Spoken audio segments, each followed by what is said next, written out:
Episode number 1 से 10 तक कहानी love with innocent girl. Disclaimer, ये कहानी सिर्फ लेखक की भावनाओं द्वारा लिखी गई है। इस कहानी को सुनकर आप अपना मनोरंजन कर सकते हैं। इसमें दर्शाए गए सभी पात्र, नाम, उत्पाद और घटनाएं सभी काल्पनिक है। कहानी किसी भी व्यक्ति के भावनाओं, प्रथाओं, परंपराओं और विश्वासों का अपमान नहीं करती है। कहानी पूरी तरह से काल्पनिक है। Avni, please help me baby, मुझे बस एक बार तुम्हारी मदद की जरूरत है। उसके बाद प्रेसिडेंट मुझे अपने कंपनी का वाइस प्रेसिडेंट बना देंगे, फिर हम दोनों शादी कर लेंगे। बट प्लीज बेबी, इस बार मेरी मदद कर दो। 5 स्टार होटल के विप कमरे में कुणाल एक लड़की के सामने हाथ जोड़ मदद मांग रहा था। ये लड़की कोई और नहीं, उसकी गर्लफ्रेंड अवनी होती है, जिसको वो पिछले 2 साल से डेट कर रहा था और बहुत जल्दी शादी करना चाहता था। पर आज वो अपनी उसी गर्लफ्रेंड के सामने ऐसी शर्त रख रहा था जिसके बाद शायद ही उसकी गर्लफ्रेंड कभी उससे नजरें मिला पाएगी। पर तुम मेरे साथ ऐसे कैसे कर सकते हो?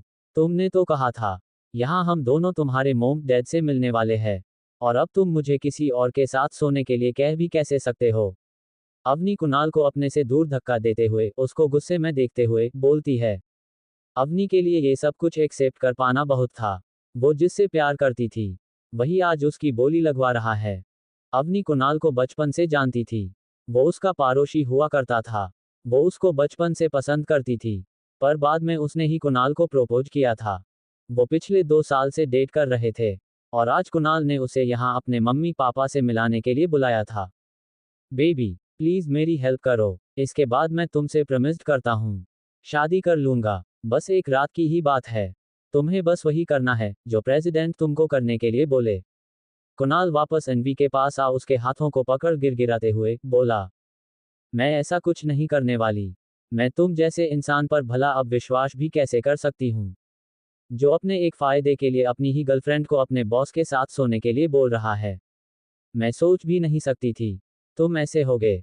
मैंने बचपन से तुम जैसे कमीने को पसंद करती थी, मैं ही पागल थी। मुझे आज खुद पर शर्म आ रहा है। अवनी गुस्से में कुणाल को खुद से दूर करते हुए बोली। इस बार कुणाल जाके दूसरी साइड गिर गया था। उसके लिए ये सब बर्दाश्त करना बहुत मुश्किल था, पर वो बस एक सब अपने प्रेसिडेंट के लिए सह रहा था। कुणाल को हमेशा से ऊपर बढ़ने की चाहत थी, पर वो इतना काबिल नहीं था। वो अपने ऑफिस के टेबल पर हमेशा अपने और अवनी की फोटो लगाए रखता था। एक दिन उसके प्रेसिडेंट उसके कैबिन में कुछ काम के लिए आया था, तभी उसकी नज़र अवनी के फोटो पर जाके रुक गई और उसने कुणाल के सामने ये शर्त रख दी कि अगर वो अवनी को उसके पास एक रात के लिए भेज देगा तो वो कुणाल को इस कंपनी का वाइस प्रेसिडेंट बना देगा। अपने प्रेसिडेंट की बात सुन पहले तो कुणाल गुस्से में उसको मारने को हुआ, पर बाद में उसको भी लालच आ गई और वो मान गया। इसलिए आज वो अवनी को अपने परिवार से मिलाने के लिए यहाँ लेकर आया था। अवनी दिखने में काफी सुंदर थी।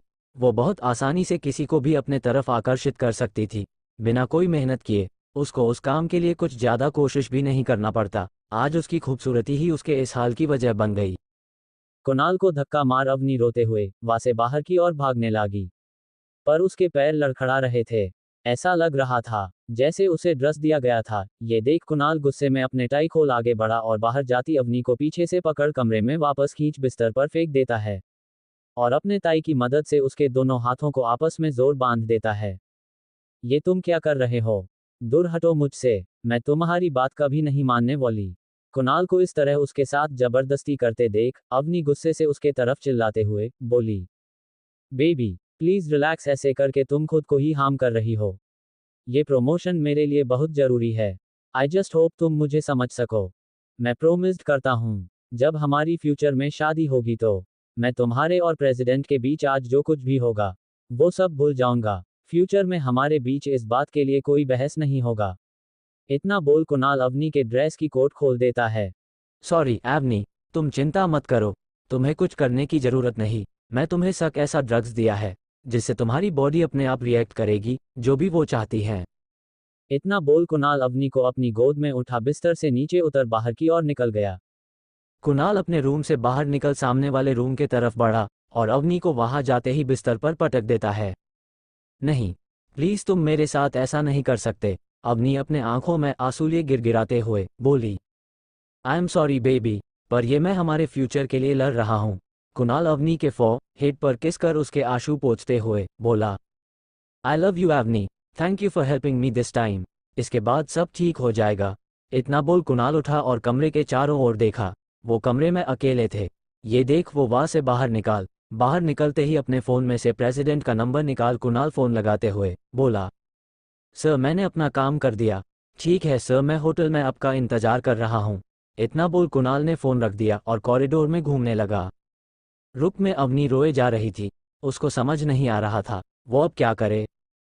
उसके कानों में अभी भी कुणाल के आखिर सब घूम रहे थे। प्रेसिडेंट को सब कुछ सिंपल पसंद है, तुम प्लीज़ उनको गुस्सा दिलाने की कोशिश मत करना। वो ऐसा बोल भी कैसे सकता है। ये बोल अवनी बिस्तर से उठी।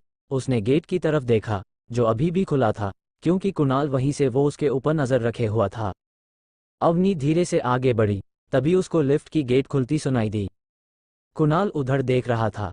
तभी अवनी धीरे से आगे बढ़ी और गेट को खोल बाहर निकल गई और अपने रूम के बगल वाले कमरे में घुस गई। किस्मत से उसके बगल वाले रूम का दरवाज़ा खुला था। वो तेज़ी से रूम में चली गई। अवनी जैसे ही बगल वाले रूम के अंदर घुसी, वो कमरे से टिककर बाहर की ओर झांकने लगी। अभी अवनी जिस रूम में थी वहाँ के बाथरूम से आवाज़ आ रही थी, पानी गिरने की। ऐसा लग रहा था जैसे बाथरूम में कोई था। वो ये सब इग्नोर कर बाहर क्या चल रहा है सुनने लगी। ऐसा लग रहा था जैसे कुणाल किसी से बात कर रहा था। क्या प्रेसिडेंट आ गया था? अवनी गेट से टिक बाहर क्या हो रहा है वो देखने की कोशिश करने लगी। बाहर क्या हो रहा है ये जानने के लिए अवनी अभी गेट से छिपी ही थी, तभी पीछे से बाथरूम से पानी गिरने की आवाज़ बंद हो गया। ऐसा लग रहा था जैसे कोई बाहर आ रहा था। अवनी को किसी के आने की आहट महसूस हुए। ये सुनते ही अवनी बाहर जाने को हुई, तभी उसके कमरे की लाइट बंद हो गई। कुछ मिनट पहले जो रूम चारों तरफ से उजाला था वहीं अब पूरे तरह से अंधेरा छा गया। अन्वी को अपने पास किसी के आने की आहट सुनाई दी। हे आई एम। अवनी इससे आगे कुछ बोल पाती तभी उसको किसी ने कमर से उठा बिस्तर पर पटक दिया। अवनी उस आदमी के शरीर पर लगे पानी की बूंदों से महसूस कर सकती थी कि अभी यही था जो बाथरूम में शावर ले रहा था। शायद आखिर तुम आ ही गई, वो आदमी अपने सिडिक्टिव आवाज़ में अवनी के पास आके बोला और उसके नेक पर किस करने लगा। अवनी को अपने शरीर में अजीब तरह की गर्मी महसूस हुई। वो अपने कमर के पास उस आदमी के सख्त हाथों को महसूस कर पा रही थी। उसका खुद पर से भी कंट्रोल खत्म होते जा रहा था। ये शायद कुणाल के ड्रग्स का असर था जो अवनी खुद को उस इंसान के मजबूत हाथों में पिघलते हुए महसूस कर पा रही थी। Please I don't. अवनी अभी भी खुद को रोकने का कोशिश कर रही थी।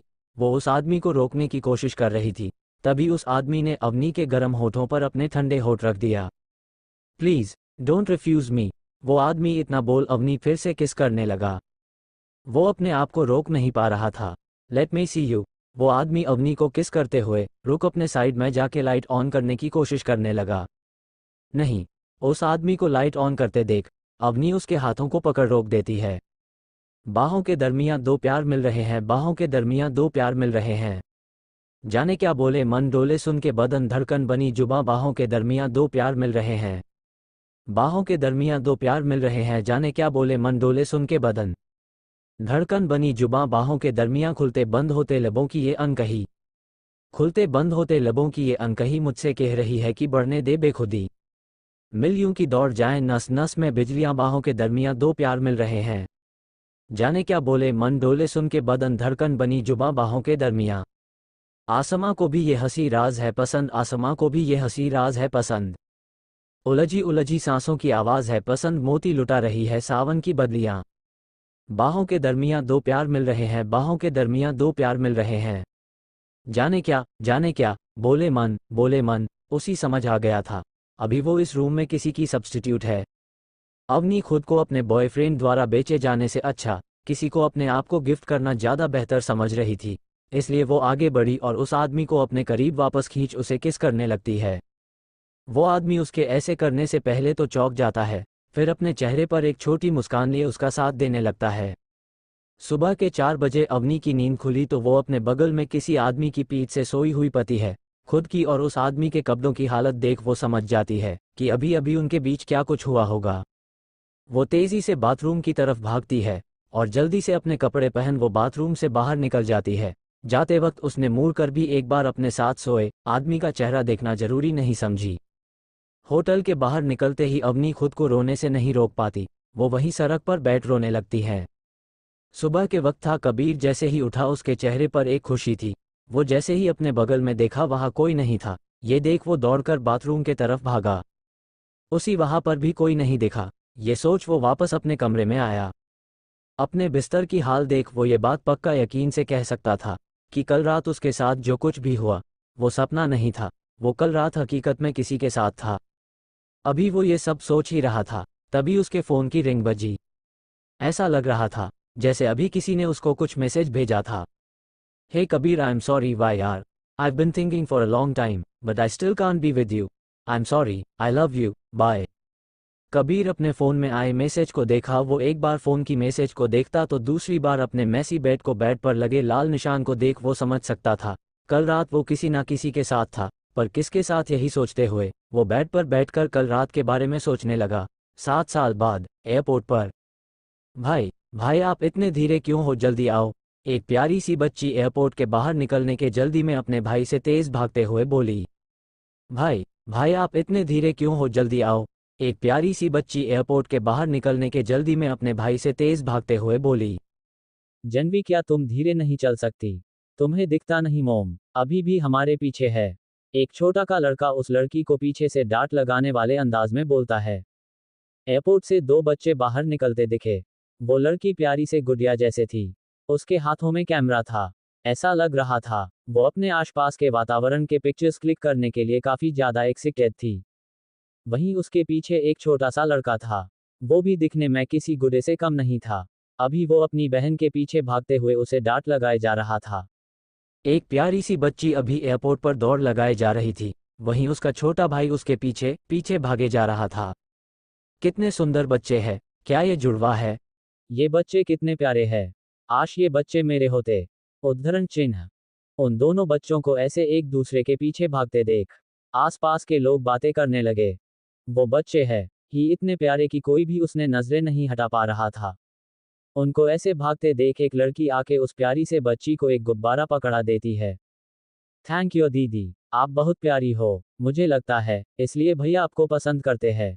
जनवी उस लड़की से गुब्बारा ले उसके पीछे खड़े लड़के की ओर इशारा करते हुए बोली। लड़की शर्मा गई, पर वहीं वो लकड़ा उसकी इस बात से सहमत होकर अपना गर्दन हिला रहा था।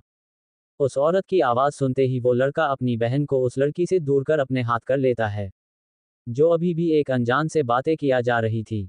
थैंक यू दीदी, आप, मैं भगवान से प्रार्थना करूंगी कि आप और भैया हमेशा ऐसे ही रहे। वो लकड़ी अपने भाई के साथ जाते हुए पीछे मुड़ उस गुब्बारा देने वाली लड़की से बोली। अवनी वही अपने बच्चों के पास आ रही थी। अपनी छोटी सी बेटी के मुंह से ऐसी बातें सुन वो हंसने लड़ी। जानू आप कहाँ थी? वो अवनी अपने बेटी के गले लग उसे प्यार से पूछी। मैं तो दीदी और भैया के साथ थी। उद्धरण चिन्ह। ये सुनते ही अवनी चौंकते हुए अपनी छोटी सी बेटी को देखने लगी। वो उसकी मासूमियत देख हंसने लगी। वहीं खड़ा उसका बेटा रोहन शांति से उसके तरफ देख रहा था। रोहन तेजी से अपनी बहन के बैग को अपने पीछे टांग लेता है और अपने माँ की हाथ के बैग को आगे की तरफ खींचने की कोशिश करने लगता है। मोम, आप इसे पीछे से धक्का मारो, मैं आगे लेकर चलता हूँ। रोहन अपने माँ से बड़े बैग को लेते हुए बोला। उद्धरण चिन्ह। नहीं, अभी आप इस लायक नहीं कि आप इतना बड़ा बैग उठा लो। अवनी अपने बेटे के उन छोटी हाथों से अपना बैग ले उसके गालों पर किस कर देती है। थैंक यू बच्चा, अवनी रोहन के गालों पर किस करते हुए बोली।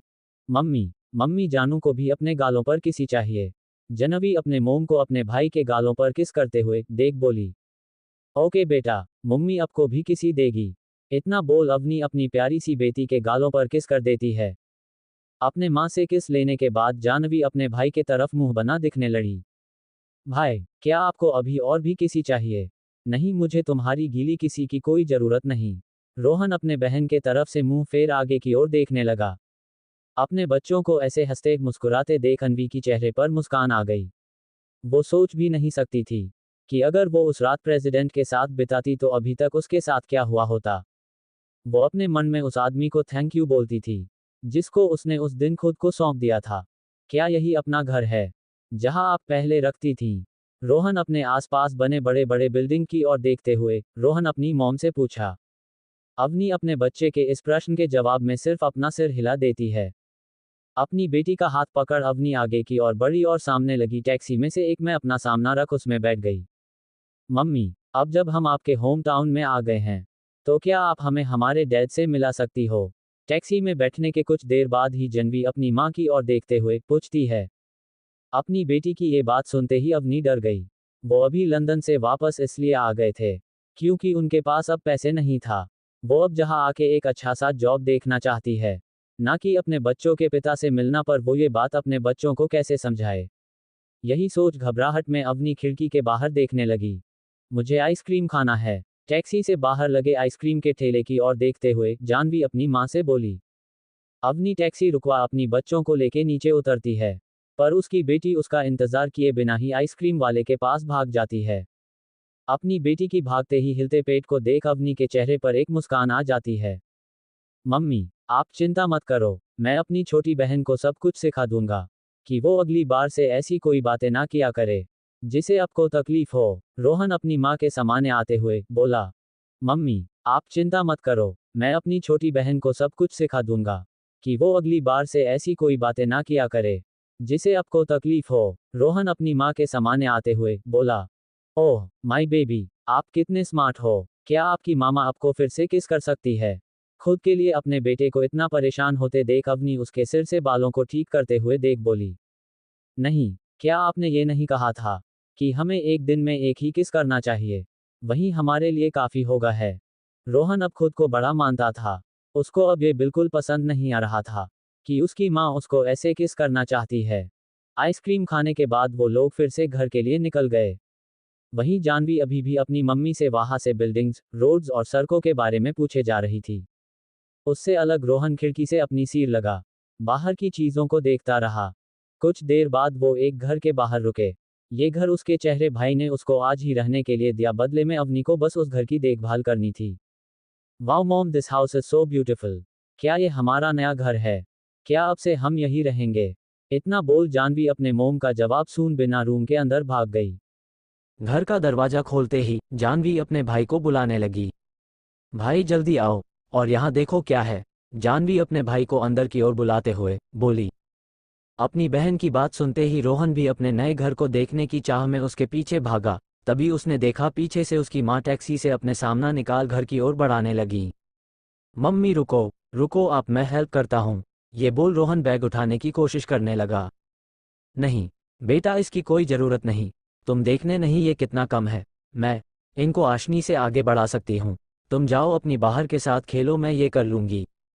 कभी कभी अवनी को अपने बेटे पर हंसी आती थी कि वो भला कैसे इतना बड़ा हो गया कि उसके अब ये लगता है कि वो उसके हर काम में भाग ले सकता है। नहीं, हम आपकी हेल्प करेंगे। इतना बोल रोहन अपनी बहन को बुला उसके हाथों में उसका बग धरा। खुद अपने अपना बैग ले अंदर चला जाता है। अंदर जाते ही जानवी अपने बैग से खिलौना बाहर निकाल उसमें से खेलने लगती है। क्या तुम देख नहीं रही? मोम कितान मेहनत कर रही है, फिर भी तुम अभी ये सब बाहर निकाल रही हो। रोहन अपने बैग वहीं पटक अपनी बहन की और गुस्से में देखने लगता हूँ। आप बहुत गंदे हो। इतना बोल जानवी अपने माँ के पास जाके मुंह बनाने लगी। मोम, आपको मेरी क्या मदद चाहिए? आप मुझे बोलिए, मैं आपके कामों में हेल्प करना चाहती हूँ। अपने बेटी की उस हरकत पर अवनी को हंसी आ गई ना।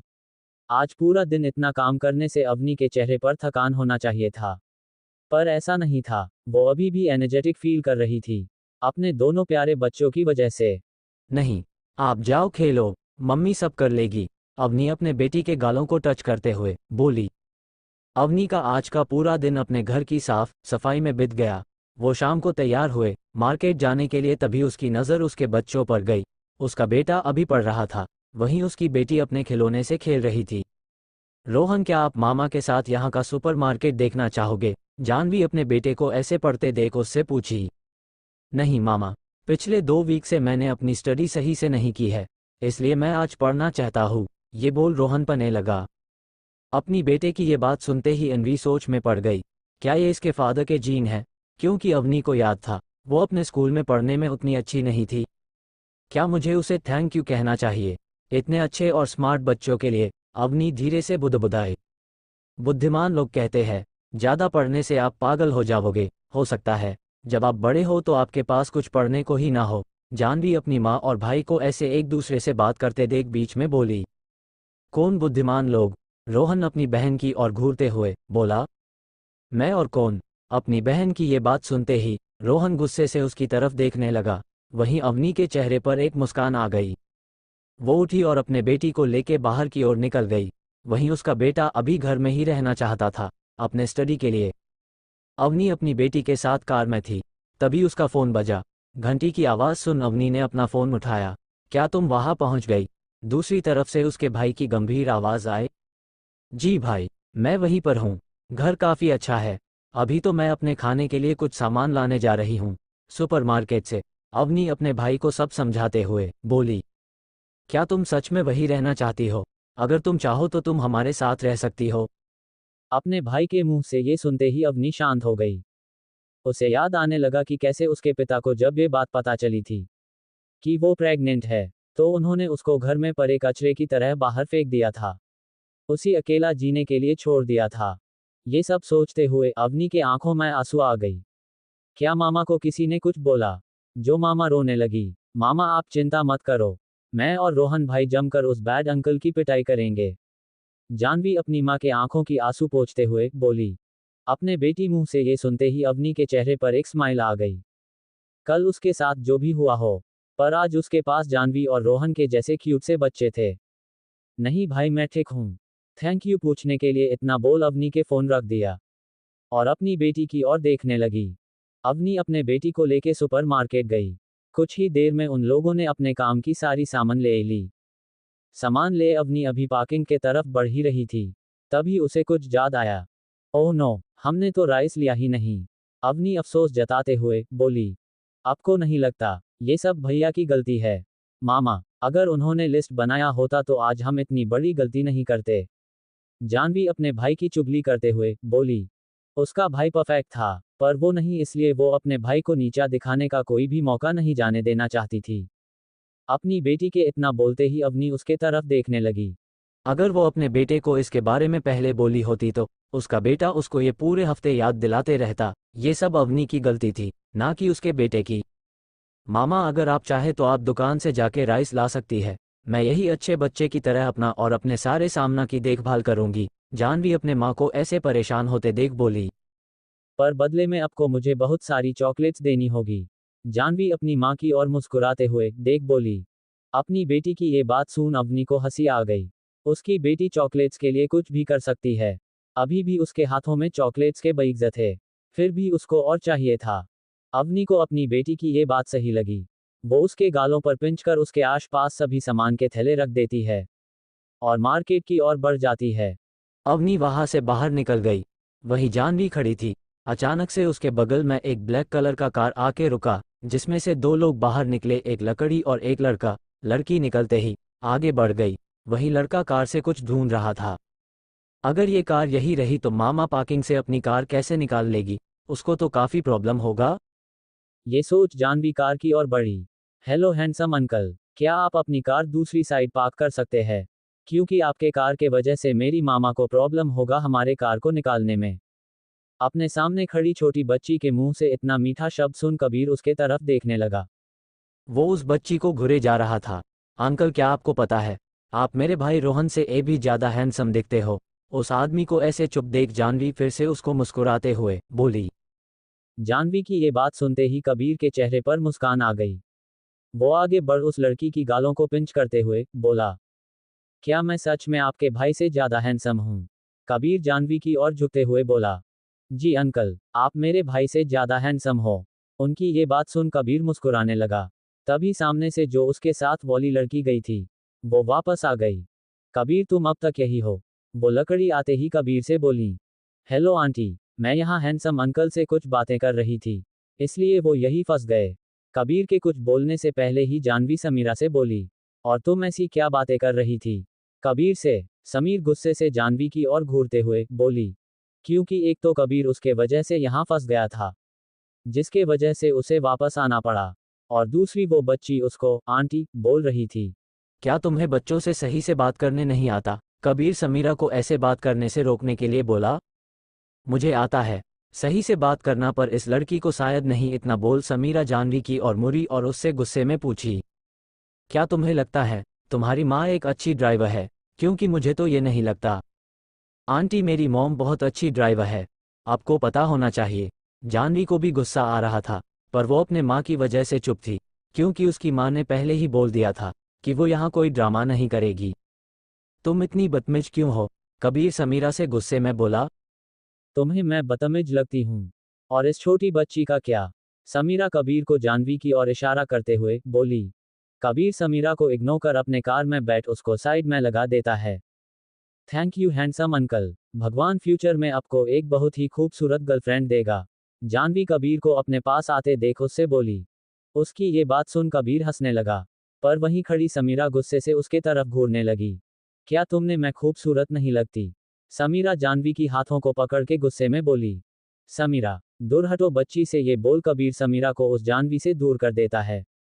अब क्या तुम मुझसे इस छोटी बच्ची के लिए लड़ने वाले हो? समीरा अपने आंखों में गुस्सा लिए कबीर से बोली। मैंने कहा बस दूर हटो। इतना बोल कबीर जानवी के उठा उसके कार के अंदर बैठा देता है। बेबी, जब तक अपा की मामा नहीं आती तब तक आप प्लीज उसका इंतजार यही बैठ कर करो। ओके अंकल, थैंक यू, आप बहुत अच्छे हो, जानवी कार के शीशे को नीचे कर बोली। कबीर को उसकी इस हरकतों पर हंसी आ रही थी। वो उसको बाय कर समीरा के पास आया। क्या तुम्हें अब शॉपिंग करने नहीं जाना? पर तुमने तो कहा था तुम मेरे साथ जाओगे। समीरा कबीर की ओर घूरते हुए बोली।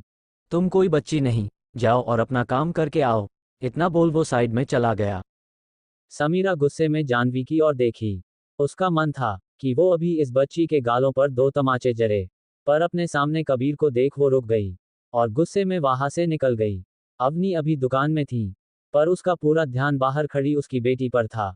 आई होप जानू ठीक हो। इतना बोल वो दुकानदार को अपने सामना का ऑर्डर देने लगी। जब ऑर्डर देने की बात आई तो अवनी कंफ्यूज्ड हो गई। वो इधर उधर देखने लगी, क्योंकि अभी वो ये भूल गई थी कि वो कौन से ब्रांड का चावल खाती है। मुझे पहले ही लिस्ट बना लेना चाहिए था। अब इतना बोलते हुए अवनी वही सामने वाले चावल की ब्रांड की ओर इशारा करती है और उसी में से ले लेती है। जानवी अपने कार में अकेले बैठ वहां से गुजरते लोगों को देख रही थी। काश मामा के भी पास पापा होते, तो उनको भी इतना मेहनत नहीं करना पड़ता। सामने से आते कपल को देख जानवी धीरे से खुद में बुदबुदाई। सामने से बहुत से लोग आ और जा रहे थे। उन्हीं के बीच में एक कपल भी था। लड़की अपने एक हाथ में पर्स लिए हुए थी और दूसरा हाथ अपने पति के हाथ में डाली हुए थी। वहीं वो लड़का अपने एक हाथ में सामान का एक थैला लिए हुए था और अपने पत्नी के हाथों में हाथ डाले उससे साथ मुस्कराते हुए आगे बढ़ रहा था। उस कपल को एक साथ इतना खुश देख अवनी को अपने माँ के लिए दुख हुआ। तभी दूर से जानवी को उसकी माँ आते दिखाई दी, जिसके चेहरे पर थकान देखा जा सकता था। उद्धरण चिन्ह अपने हाथ में लिए थैले को अवनी नीचे रखते हुए बोली। अपनी माँ को ऐसे टेंशन में देख जानवी को उनके लिए दुख हुआ। मामा, मामा आप रुको, जानू आपके हेल्प करेगी। ये कहते हैं जानवी तेजी से अपनी कार की गेट खोल अपने माँ की ओर भागी। मामा, आप ये मुझे दो। इतना बोल जानवी अपने माँ की हाथों से वो थैला लेने की कोशिश करने लगी। अपनी बेटी की इस मासूमियत तो देख अवनी थोड़ा इमोशनल हो गई। नहीं बेटा, अपा रुको, ये उतना भी भारी नहीं, मामा कर लेंगी, ये बोल अवनी अपनी बेटी को लेके जल्दी से कार की ओर बढ़ी। मामा, क्या आपको यहाँ पर पेन हो रहा है? अपने माँ के हाथों में परे निशान की ओर दिखाते हुए जानवी शांति से बोली। रुको, मैं इसको अभी ठीक कर देती हूँ। इतना बोल जानवी अपनी माँ के हाथों पर फूंक मारना शुरू कर देती है। अपनी बेटी की हरकत पर अवनी के आंखों में आंसू आ जाता है। मामा बिल्कुल ठीक है, जब तक मामा के बच्चे ठीक है। इतना बोल अवनी जानवी के गालों पर किस कर उसके बालों को बिगाड़ने लगती है। मामा, आज मैंने ये हैंडसम अंकल को देखी, जो भैया से भी ज्यादा हैंडसम थे। जानवी अपने माँ की तरफ देख मुंह बनाते हुए बोली। क्या मतलब कौन से अंकल? अवनी चौंकते हुए जानवी की ओर देखते हुए पूछी। जानवी उसको सब कुछ सच सच बता देती है, जो भी उसके साथ अभी कुछ देर पहले हुआ था। आप ऐसे किसी अनजान से मदद भी कैसे मांग सकती हो? क्या होता अगर वो अंकल बुरे वाले अंकलों में से एक होते? मुझे पता है आपने ये जो कुछ भी किया अपने मामा के लिए किया, पर प्लीज बेटा अगली बार से आप मेरे लिए ऐसा कुछ नहीं करोगी। अवनी अपनी बेटी की ओर चिंता दिखाते हुए बोला। ओके मामा, पर वो अंकल बुरे नहीं थे। जानू ये बात अच्छे से जानती है। वो तो कितने हैंडसम थे। ओह नो, मैंने तो उनका पिक्चर ही नहीं लिया। काश मैं अपने बड़े भाई को अनहैंडसम अंकल की पिक दिखा, तो शायद वो उसे हमारे डैडी बनाने के लिए तैयार हो जाते। अवनी लास्ट लाइन धीरे से बोली। क्या क्या बोला आपने अभी बेटा? नहीं कुछ नहीं, थैंक गॉड, मामा ने वो नहीं सुना। जानवी राहत की सांस लेते हुए बोली।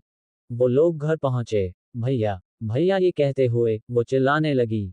जब भैया बड़े हो जाएंगे तो बिल्कुल उस हैंडसम अंकल की तरह दिखेंगे। सामने से अपने भाई को आते देख जानवी को महसूस हुआ कि वो अंकल उसके भाई से ज्यादा हैंडसम ही नहीं बल्कि वो तो बिल्कुल उसके भाई की तरह दिखते थे। अगर उसका भाई कल को बड़ा होगा तो वो बिल्कुल उन अंकल के जैसा दिखेगा। जानवी अपने भाई को देखते हुए सोचने लगी, मामा, मामा ये कहते हुए रोहन बाहर निकला और अपने माँ के हाथों के हैंडबैग्स लेने लगा। रोहन अवनी के माँ के हाथों से हैंडबैग्स लेके उसके अंदर की सामान निकालने लगा। मामा, ये तो वो ब्रांड नहीं जो हम खाते हैं। रोहन अपा की माँ को चावल के थैले की ओर इशारा करते हुए रोहन बोला। आप क्या बुद्धू हो भाई? मामा भला गलत ब्रांड का चावल कैसे लेके आ सकती है? जानवी अपने भाई का मजाक उड़ाते हुए बोली।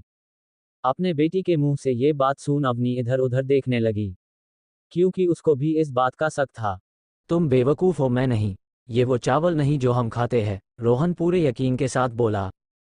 जानवी अपनी मम्मी की ओर देखी जो खुद में शर्मिंदा होते हुए दूसरे तरफ देखने का दिखवा कर रही थी।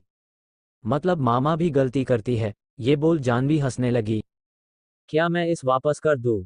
अवनी अपने बेटे की ओर देखते हुए गंभीर आवाज में बोली। इस बात को सुनते ही रोहन और जानवी एक दूसरे को देखने लगे। नहीं मामा, इस बार हम यही खाएंगे, वैसे भी चेंज अच्छा होता है। उसके दोनों बच्चे आपस में कुछ इशारा करते हुए बोले। अपने बेटे की इस बात को सुन अवनी उसके पास जा उसके गालों पर किस कर लेती है। इसमें कोई दो राय नहीं कि उसके बच्चे कितने समझदार है। वो उसको तंग ना करने के लिए अपने तरफ से हर वो कोशिश करते हैं जो उनके बस में होता है। मामा नो, आप ऐसे मुझे हमेशा किस नहीं कर सकती। रोहन शर्माते हुए बोला। ठीक है भैया, फिर मैं आपको किसी दे देती हूँ। इतना बोल जानवी अपने भाई की तरफ बढ़ी। नहीं, नहीं, दूर रहो, तुम भी मुझे किस नहीं कर सकती। अब मैं बड़ा हो गया हूँ। इतना बोल रोहन वहां से भागने लगा। नहीं, मैं तो आपकी किसी करके ही रहूंगी। और उन हैंडसम अंकल को भी जानवी अपने भाई के पीछे भागते हुए बोली। अवनी अपने बच्चों के इस मस्ती को देख मुस्कुराने लगी। उसका बेटा बहुत तेज था और साथ ही शर्मिला भी, जो लड़कियों से दूर भागने के लिए कुछ भी करता रहता था। वो तो अब अपनी मम्मी के किस करने से भी शर्माने लगा था। अवनी अपने बच्चों की ओर देख मुस्कुराए जा रही थी। तभी उसका फोन का रिंग बजा। क्या तुम मुझे भूल गई? फोन उठाते ही दूसरे तरफ से आवाज आई। ये अवनी की दोस्त कृति थी। क्या तुम जैसी नालायक को कोई भूल सकता है? उद्धरण चिन्ह। मैं तुमसे बात नहीं कर रही। तुम एक तो कल ही यहाँ आ गई, ऊपर से मुझे खाने पर भी नहीं बुलाए। कृति थोड़ा ड्रामा करते हुए बोली। क्या होगा अगर मैं तुमको अभी बुला लूँ? मैं डिनर बना रही हूँ, तुम जल्दी से आ जाओ। अवनी अपने दोस्त की इस ड्रामे भारी बातों को इग्नोर करते हुए बोली। अवनी की दोस्त तो उसके बाद से खुश हो गई, पर अब अवनी की ये परेशानी थी कि वो भला अब अपने बच्चों को अपने दोस्त के बारे में कैसे समझाएं, उन्हें उनसे क्या कह कार मिलवाए। जहां एक तरफ अवनी अपने बच्चों के साथ आज के डिनर करने की तैयारी करना स्टार्ट कर चुकी थी, वहीं दूसरे तरफ मार्केट में कबीर अपने कार से टिक कर अपने फोन में कुछ चला रहा था।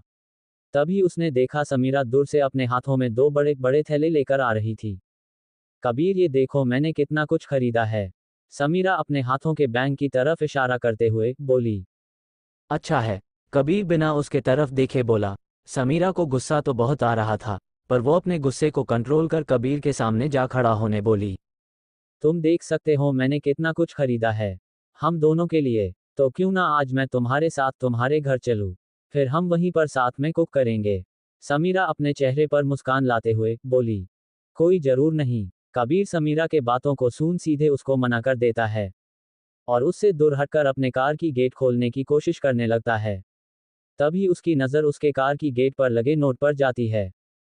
कबीर उस नोट को निकाल तेजी में कार की गेट खोल अंदर चला जाता है।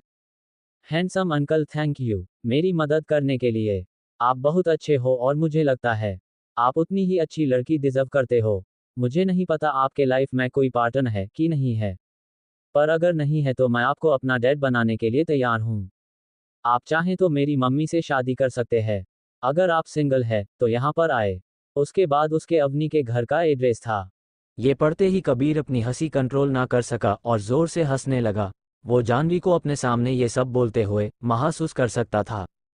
उसको ऐसे हंसते देख दूसरे साइड से बैठी समीरा कंफ्यूज्ड होकर उसको देखने लगी। जब समीरा से रहा नहीं गया तो वो अपने शरीर को कबीर की तरफ झुका उसके हाथ में पड़े नोट को पढ़ने की कोशिश करने लगी। नोट पढ़ते ही समीरा का खून खौलने लगा। वो गुस्से में कबीर की ओर देखने हुए तेज आवाज में बोली, मुझे पता है वो लड़की क्यूट है, उसको इसके बारे में कोई आइडिया नहीं होगा, पर ये सब उसके माँ का किया धरा है। कितनी सेल्फिश औरत होगी वो, अमीर घर के लड़कों को फंसाने के लिए इतने छोटे बच्चों का इस्तेमाल कर रही है। कबीर, जिसके चेहरे पर अभी मुस्कान था, वो तुरंत गुस्से में बदल गया समीरा की बात सुन के। क्या तुम्हें नहीं लगता तुम बहुत ज्यादा बोल चुकी हो? आखिरकार वो एक छोटी बच्ची है, अब तुम्हें उससे भी प्रॉब्लम हो रहा है।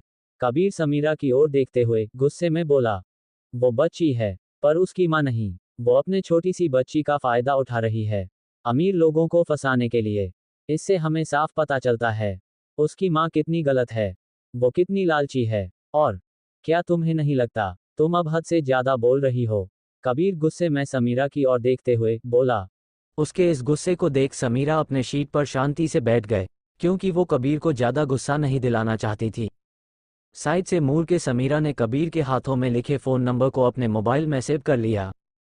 वहीं दूसरी तरफ कृति अवनी के घर कब की आ चुकी थी, उनका तो डिनर भी खत्म हो गया था। क्या तुमने सच में एक बार भी मुझसे कांटेक्ट करने की कोशिश नहीं की? कृति अपने दोस्त की ओर देखते हुए गंभीर स्वर में बोली। पर अब तो की ना, कृति के बातों को इग्नोर कर अवनी मुस्कुराते हुए बोली। तुम आखिर गई ही क्यों थी, बिना किसी को कुछ बताए? कृति उन दो छोटे बच्चों की ओर देखते हुए बोली। पर मैं अब तो आ गई ना, अवनी फिर से कृति के बातों को इग्नोर करते हुए बोली। कृति अपने बेस्ट की इस हरकत से चिढ़ गई थी, पर उसको पता था इसके पीछे कोई ना कोई वजह होगा जिसके कारण अवनी ऐसे कर रही है। क्या ये दो क्यूट क्यूट बच्चे अपनी प्यारी मासी से नहीं मिलना चाहते? अपने दोस्त को इग्नोर कर कृति रोहन और जानवी की ओर देखते हुए बोली। हेलो मासी। हेलो मासी। रोहन और जानवी तुरंत कृति के सामने आके बोले, आप दोनों के लिए मासी कुछ लेके आए हैं, क्या आप मासी के गिफ्ट्स को देखना नहीं चाहते? ये कहते हुए कृति रोहन और जानवी के तरफ कुछ बॉक्स बढ़ा देती है। बॉक्स को खोल उसमें से गिफ्ट्स निकाल। जानवी और रोहन बहुत खुश हुए। यहाँ पर क्यों मना हुआ? क्या कोई फैमिली प्रॉब्लम या फिर कुछ और? जॉब के लिए? कृति के क्वेश्चन पूछते ही अवनी तेजी में बोली, हाँ मामा को के आर कंपनी में जॉब ऑफर हुआ है, इसलिए हम यहाँ वापस आ गए। जानवी अपनी मामा की तारीफ करते हुए बोली, वाओ, के आर कंपनी ये तो यहाँ की टॉप 10 कंपनियों में से एक है। कृति एक्साइटेड होके बोली, हाँ मामा को वहीं जॉब ऑफर हुआ है, मेरी मामा बहुत अच्छी है, इसलिए तो आते वक्त सैम अंकल भी रोने लगे थे। Sam uncle? कृति अवनी के तरफ आंखें मिचकाते हुए बोली, ऐसा कुछ नहीं है, वो बस मोम के साथ काम करते हैं। रोहन अपनी छोटी बहन को पीछे खींचते हुए गंभीर आवाज में बोला। कृति अपना हंसी कंट्रोल करते हुए अवनी की ओर देखी। जहां एक तरफ जानवी अपनी मां के साथ किसी ना किसी लड़के को देखना चाहती थी, वहीं अवनी का बेटा रोहन अपनी मां के लिए ऐसा कुछ नहीं ओवर प्रोटेक्टिव था। अवनी उनके साथ बातें करने में ही लगी थी, तभी उसका फोन बजा। फोन पर अननोन नंबर देखकर अवनी कंफ्यूज थी, उसको समझ नहीं आ रहा था ये कौन हो सकता है। हेलो, अभी अवनी ने इतना ही कहा था कि तभी दूसरे तरफ से एक औरत की गुस्से भरी आवाज उसके कानों में गूंजने लगी। तुम इतनी लालची कैसे हो सकती हो? तुम्हें क्या लगता है तुम अपनी बेटी की मासूमियत दिखा किसी को भी अपने बिस्तर तक ला सकती हो? क्या तुम्हारे लिए लड़कों को फंसाना ही इस सबसे बड़ी काम है? पता नहीं तुमने किसके प्रेग्नेंट होके उस नाजायज बच्ची को जन्म दिया, जा आज तुम्हारे लिए दूसरों मर्दों का इंतजाम करने में लगी है। तुम कितनी गिरी हुई हो, एक तो बिना शादी के माँ बन गई, दूसरा जो बच्ची तुम्हें पैदा हुई उसे तुम इस प्रकार की सीख दे रही हो। दूसरी तरफ से वो औरत बिना कोई ब्रेक लिए अवनी को सुनाए जा रही थी। हेलो, कौन हो तुम? हेलो। उस औरत के इतना कुछ बोलने पर भी अवनी उससे शांति से ही बोली, क्योंकि अभी भी उसके सामने जानवी, रोहन और कृति बैठे थे। बिच यू। दूसरे तरफ से वो औरत बिना अवनी के बातों को सुने बोली। ये देख अवनी ने फोन कॉल खत्म कर दिया। वो अपने बच्चों का इतना अच्छा दिन खराब नहीं करना चाहती थी किसी अनजान के वजह से। फोन रखने के तुरंत बाद अवनी का फोन फिर से बजने लगा। स्क्रीन पर वही नंबर देख अवनी ने अपने उस नंबर पर मैसेज किया, अगर तुमने अब दोबारा मुझे फोन करके तंग करने की कोशिश की तो मैं तुम्हारे बारे में पुलिस ने रिपोर्ट करवा दूंगी। अवनी के इस मैसेज के बाद सामने से कोई फोन नहीं आया। ये देख अवनी जाके उस नंबर को ब्लॉक कर देती है। क्या हुआ? कृति अपने दोस्त को ऐसे परेशान देख बोली। कुछ नहीं, लगता है कोई पागल है जिसके हाथ फोन लग गया है, वही तंग कर रहा है। अवनी नहीं चाहती थी कि उसके बच्चों को इस बारे में कुछ पता चले, इसलिए वो बात को टालते हुए बोली। अभी अभी अवनी को कॉल करके परेशान करने वाली और कोई नहीं समीरा थी। जब से समीरा ने जानवी का दिया हुआ नोट पढ़ कबीर की इतना हंसने देखी थी तब से समीरा को जलन हो रहा था, उसे गुस्सा आ रहा था जानवी और उसकी माँ पर। इसलिए अपने अंदर के गुस्से को शांत करने के लिए समीरा ने अवनी को इतना भला बुरा कहा। मुझे पुलिस की धमकी देती है, कमीनी, इसको तो मैं अभी बताती हूँ। इतना बोल समीरा फिर से अवनी को फ़ोन लगाने लगी, पर फ़ोन लग नहीं रहा था क्योंकि अवनी ने नंबर ब्लॉक जो कर दिया था। समीरा गुस्से से अपने पैर पटकते हुए आगे बढ़ी। वो अभी कार में जाके बैठने ही वाली थी, तभी उसके फ़ोन का रिंग बजा। यूं विच फ़ोन उठाते ही बिना सामने वाले की आवाज़ सुन समीर गुस्से में बोली, हेलो प्रिंसेस, सब ठीक है? दूसरी तरफ से किसी पुरुष की आवाज़ आए। सामने वाले आदमी की आवाज़ सुनते ही समीरा को पहचानने में देर नहीं लगा कि ये और कोई नहीं उसके पापा थे। सॉरी डैड, वो जस्ट मेरा दिमाग खराब था। अपने डैड की आवाज़ सुनते ही समीरा खुद को शांत करते हुए बोली, क्या आप ठीक है? क्या अभी अभी आपकी किसी से लड़ाई हुई है? दूसरे तरफ से समीरा के पिता ने थोड़ा चिंता जताते हुए पूछे। Yes dad. इतना बोलकर समीरा ने आज मार्केट में जो कुछ भी हुआ वो सब अपने पिता को बता देती है, पर उसके कहानी की विक्टिम वो थी और जानवी और उसकी माँ विलन। अभी आप कहाँ है? वो मैं, समीरा अपने लड़खड़ाते हुए आवाज़ में बोली। क्या आप अपने घर पर है? मतलब आप कबीर के साथ अब तक शिफ्ट नहीं हुई? दूसरे तरफ से समीरा के डैड थोड़ा गुस्सा दिखाते हुए बोले। वो डैड, मैंने कोशिश किया पर कबीर अभी नहीं मान रहा।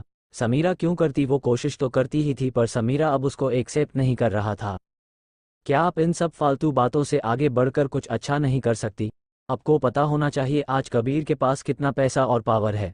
क्या आप वो सब अपने साथ नहीं रखना चाहती? दूसरे तरफ से समीरा के डैड गुस्सा में चिल्लाते हुए बोले, शांत हो जाइए, मैं ये सब आपके ही अच्छे फ्यूचर के लिए कर रहा हूँ।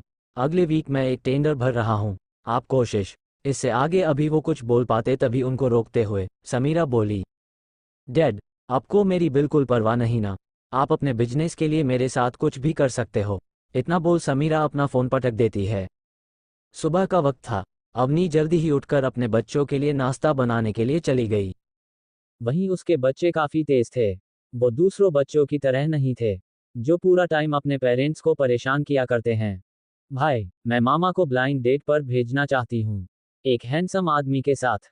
जानवी अपने बेड पर से उठ अपने भाई के बेड पर जाके बैठते हुए बोली। क्या तुम पागल हो? रोहन उसके तरफ गुस्सा दिखाते हुए बोला।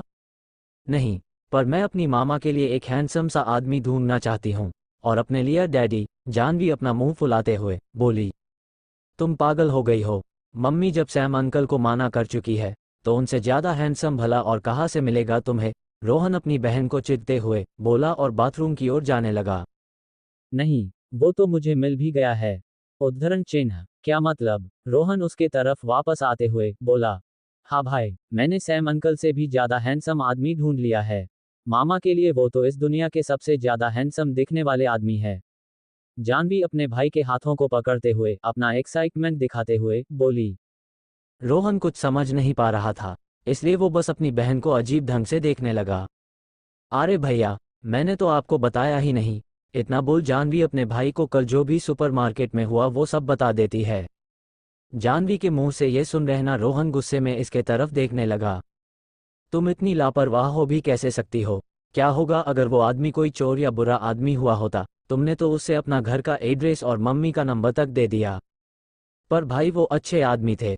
अपने भाई को ऐसे गुस्से में उसके तरफ देखते हुए देख जानवी उसको समझाने की कोशिश करते हुए बोली, तुम चुप रहो, और अगर आज के बाद तुमने फिर से ऐसा कुछ करने की कोशिश की तो फिर याद रखना मैं तुम्हारे होमवर्क में कोई मदद नहीं करूंगा। उल्टा मैं तुम्हें घर पर भी बनाने के लिए बहुत सारे होमवर्क दे दूंगा। रोहन इतना बोल गुस्से से वहां से निकल गया। वही जानवी अपने भी के इतना बोलते ही अपने मुंह पर हाथ रख देती है, क्योंकि अगर उसका भाई उसको होमवर्क में हेल्प नहीं करेगा तो वो क्या दिखाएगी टीचर को? उसको तो डांट और मार दोनों पड़ने वाली है। ये सोच वो चुप हो गई। अवनी घर के किचन में खाना बना रही थी, तभी उस घर की बेल बजी। अभी इस वक्त कौन आया होगा? ये सोचते हुए अवनी आगे बढ़ी और गत खोल देती है। सामने उसका भाई अरुण था। भैया आप। गुड मॉर्निंग अना। गेट से अंदर आते ही अरुण अपनी बहन से बोला और अंदर चला आया। उसके हाथों में दो बड़े बड़े थैले थे। भैया ये सब क्या है? अवनी अरुण के हाथों के तरफ इशारा करते हुए बोली। इसमें बच्चों के लिए कुछ गिफ्ट्स और इसमें किचन में काम आने वाले कुछ सामग्री। अरुण अपने दोनों हाथों के थैलों को एक एक कर ऊपर दिखाया हुआ बोला। यही है जो तुम्हें हमसे दूर रखता है न। रूम से निकलते रोहन और जानवी की ओर इशारा करते हुए अरुण पूछा, भैया आप भी उतना बोल। अवनी अपने बच्चों को बुलाती है और अरुण से मिलावाते हुए उसका परिचय देती है। Hello uncle. इतना बोल दोनों बच्चे वहां से निकल जाते हैं। अवनी अपने बच्चों के इस हरकत को देख कंफ्यूज्ड होकर उनके तरफ देखने लगती है, पर वही उसके बच्चे आपस में खेलने का दिखवा करने लगता है। क्या ये मुझसे नाराज है क्योंकि मैं सिर्फ इतना बोल दिया कि तुम इनके वजह से आज हमारे साथ नहीं रहती। बच्चों का ऐसा रिएक्शन देख अरुण अपनी बहन की ओर देखने हुए धीरे से बोला। अपने भाई की ये बात सुन अवनी मुस्कुराने लगी। हाँ यही वजह था, वरना उसके बच्चे ऐसे नहीं है। मुझे नहीं लगाया तुम इनका सही से ख्याल रख पाओगी। अरुण बच्चों की ओर देखते हुए बोला। आपको ऐसा क्यों लगता है? मैं इनका बिल्कुल ख्याल रख लूंगी। आपकी बहन बहुत स्ट्रांग है, क्या आपको पता नहीं? अवनी अपने भाई की ओर घूरते हुए देख बोली। मुझे पता है तुम इनका ख्याल बहुत अच्छे से रख लोगी, पर तुम्हारा ख्याल कौन रखेगा? अरुण अपनी बहन की और देखते हुए गंभीर स्वर में बोला। अवनी के पास अब तक उसके भाई द्वारा पूछे गए सभी प्रश्न के जवाब थे, पर इस बार वो कुछ बोल ना सकी। ये सोचते हुए कि उसका सहारा कौन है, अवनी चुप हो गई। क्या उससे भी किसी के सहारे की जरूरत थी? नहीं भाई, आपको पता होना चाहिए आपकी बहन कितनी स्ट्रांग है। उसे किसी की सहारे की जरूरत नहीं। उसके लिए उसके बच्चे काफी है, और उसके बच्चों के लिए वो। इतना बोल वो अपने बच्चों की ओर देख मुस्कुराने लगी। अवनी ने अपने भाई को तो ये सब बोल दिया था, पर उसके दिलो दिमाग में सभी भी उसके भाई का पूछा गया क्वेश्चन घूम रहा था। क्या मुझे भी किसी की सहारे की जरूरत है? अपने बच्चों की ओर देखते हुए अवनी खुद में बुदबुदाई। अवनी और अरुण को लग रहा था कि उसके सामने खड़े दो बच्चे आपस में खेल रहे थे, पर ऐसा कुछ नहीं था। दोनों बच्चों का ध्यान अपनी माँ और उसके साथ बैठे वाले लड़के पर था।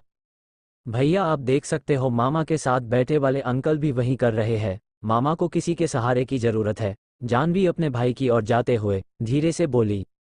उसका भाई अपनी बहन की इस बात पर चुप होकर अपनी मामा के रिएक्शन देखे जा रहा था।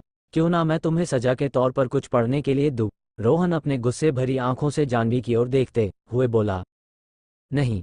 इतना बोल जानवी वहां से भागने लगी। वहीं रोहन अभी भी अपनी मां की ओर देख रहा था। शायद वो अपनी मां की दर्द समझने की कोशिश कर रहा था। कुछ देर बाद अवनी घर में अकेले थे, तभी उसका फोन बजा। क्या तू मेरी मदद करने के लिए यहाँ पर आ सकती है? दूसरे तरफ से उसकी बेस्ट फ्रेंड कृति थी, जो अवजी को शायद किसी मेल में बुला रही थी, कुछ काम के लिए। ठीक है, मैं कोशिश करती हूँ। इतना बोल अवनी अपने साइड में खेल रहे बच्चों की ओर एक बार देखी। मामा क्या आप कहीं जाना चाहती हो? तो आप जाओ, मैं और जानू घर का ख्याल रख लेंगे। अपने मम्मी को परेशान देख रोहन अवनी के सामने आके बोला। थैंक यू बेटा। इतना बोल अवनी अपने दोनों बच्चों को बाय बोल वहां से निकल गई। अवनी मॉल पहुंचते ही अपने दोस्त को खोजने लगी। कृति को खोजते हुए वो अभी सेकंड फ्लोर पर थी, तभी उसे लगा पीछे से कोई है जो उसको फॉलो कर रहा है, इसलिए वो रुक गई। अवनी पीछे मुड़ के देखी, वहां कोई नहीं था। खुद को ऐसे अकेला पाकर वो पीछे की ओर देखे बिना तेजी में चलने लगी। तभी अवनी आगे की ओर बढ़ी जा रही थी, तभी अचानक से उसके साइड से लड़की से वो टकरा गई। देखकर नहीं चल सकती, गुस्से में अवनी की ओर देखते हुए समीरा बोली। क्या तुम पागल हो? तुम मेरे शूज पर अपने पैर रखी हो, मैं नहीं। अवनी समीरा को मजाक उड़ाने वाले लहजे में बोली। क्योंकि तुम ये डिजर्व करती हो, समीरा अवनी को एटीट्यूड दिखाते हुए बोली और आगे बढ़ने को हुई। अवनी तेजी से समीरा के सामने आती है और उसके पैरों पर लात रख देती है। और ये तुम डिजर्व करती हो, अवनी समीर के पैरों पर लात रखते हुए बोली। तुम इतना बोल समीरा जैसे ही तेजी से अवनी मारने के लिए हाथ उठाती है, अवनी उसकी हाथ रोक देती है। अपने हद में रहो, तुमने समझ क्या रखा है खुद को? अवनी समीरा की हंसी उड़ाते हुए बोली। समीरा को बहुत गुस्सा आ रहा था। वो अभी अवनी को मारना चाहती थी, उसे गाली देना चाहती थी, पर वो ये कर नहीं पा रही थी। तुम मेरे इस ब्रांडेड शू के लिए पैसे पे करो। अवनी उसके इस बात पर हंसने लगी। क्या तुम्हें नहीं लगता कि तुम्हें पहने मुझे पे करना चाहिए? अवनी समीरा का मजाक उड़ाते हुए बोली। उसके इस बात पर समीरा उसके तरफ गुस्से से देखने लगी, क्योंकि उसकी ये बात सच था। पहले समीरा ही थी जिसने अवनी के जूतों पर पैर रखी थी। मुझे और भी काम है, पहले तुम मेरे इस जूते जैसा दिखने वाला जूता लेके आवो, फिर मैं लेकर आ जाऊंगी। इतना बोल अवनी समीरा के सामने से निकल गई। समीरा गुस्से में अपने पैर पटकते हुए अवनी को जाते देख रही थी। क्या तुम फिर से किसी से लड़कर आए हो? अवनी जैसे ही अपनी दोस्त के पास पहुंची, उसकी शक्ल देख कृति बोली। कुछ नहीं, एक बदतमीज थी। अवनी बता को टालने वाले लहजे में बोली। क्या बात है, कभी तुम्हें साइको फोन कर देते हैं तो कभी कोई बदतमीज टकरा जाता है, आखिर चल क्या रहा है? समीरा अवनी की ओर मुस्कुराते हुए बोली। कृति के इतना बोलते ही अवनी मुस्कुराने लगी। सच में कुछ तो अजीब था।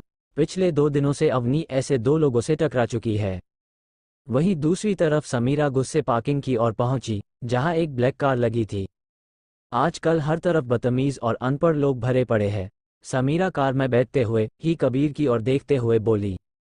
उसके इस बातों पर किसी ने जवाब नहीं दिया, सब अपने में लगे थे। अभी उस कार में 3 लोग और थे। ड्राइवर जो कि अपने बॉस के इशारे का इंतजार कर रहा था, वहीं असिस्टेंट अपने बॉस को कुछ इंपॉर्टेंट डिटेल्स दे रहा था, वहीं कबीर बिना किसी के तरफ देख हुए अपने फाइल्स चेक किए जा रहा था। बेबी, देखो ना उस बदतमीज लड़की ने मेरे ब्रांडेड शू का क्या हाल किया है।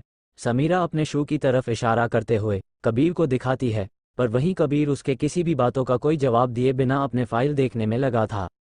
बॉस क्या आप? अभी असिस्टेंट इससे आगे कुछ बोल पाता तभी समीरा उठी और समीर के कंधे पकड़कर उसके करीब होने की कोशिश करती है। ये देख असिस्टेंट चुप हो जाता है और दूसरी तरफ देखने की कोशिश करता है।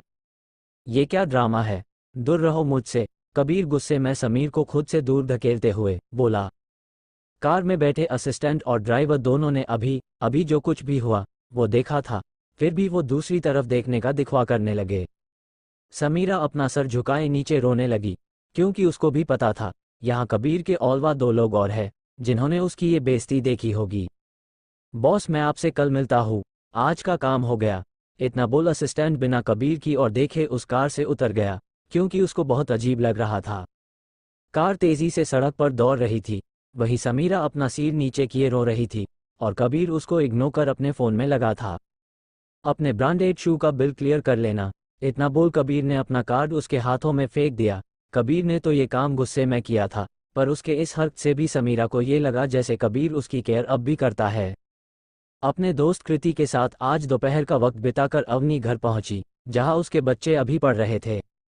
क्या आप दोनों कल से अपने स्कूल जाने के लिए तैयार हो? अवनी घर में आते ही बोली। बिल्कुल मामा, हमने अपना सारा वर्क कंप्लीट कर लिया है, जानवी अपने चेहरे पर खुशी दिखाते हुए बोली।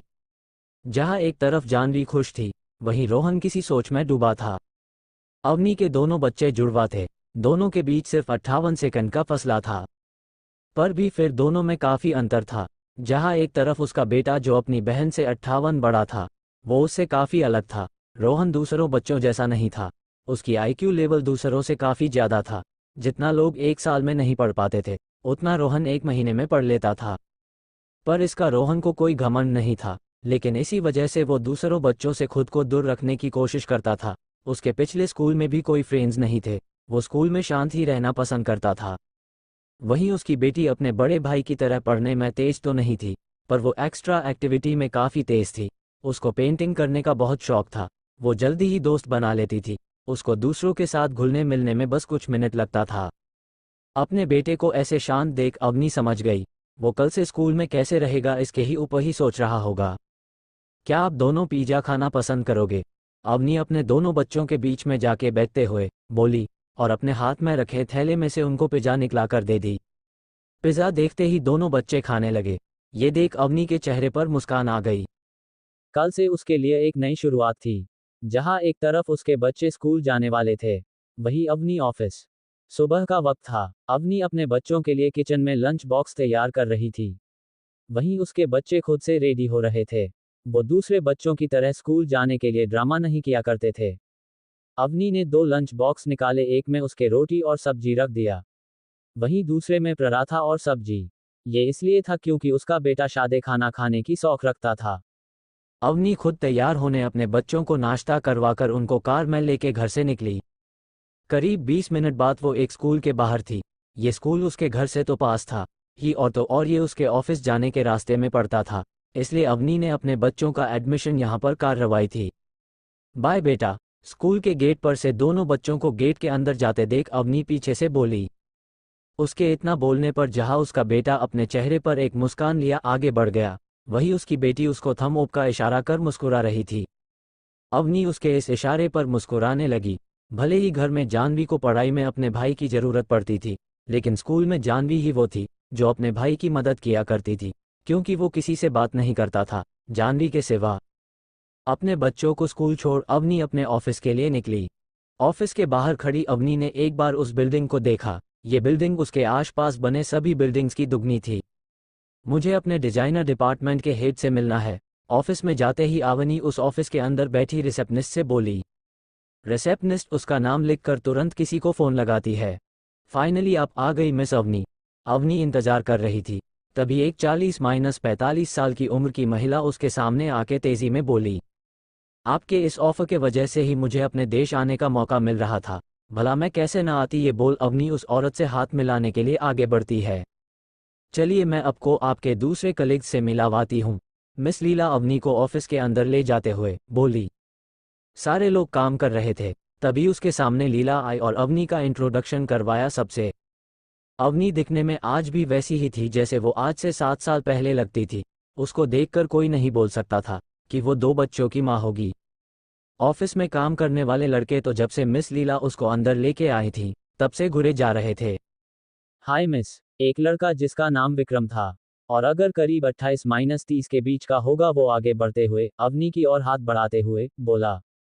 अवनी को भी उसने कोई ऐतराज नहीं था। इन सब से उसके सामने खड़े सारे लोग काफ़ी फ्रेंडली थे उसके साथ, इसलिए वो भी उनके साथ अच्छे से मिली। मिस क्या आप हमारे साथ लंच करना पसंद करेगी? विक्रम उसके सामने आते हुए बोला। नहीं, इसकी कोई ज़रूरत नहीं, मैंने अपना लंच बॉक्स अपने बच्चों के साथ तैयार कर लिया था। अवनी विक्रम की ओर एक फीकी मुस्कान देते हुए बोली।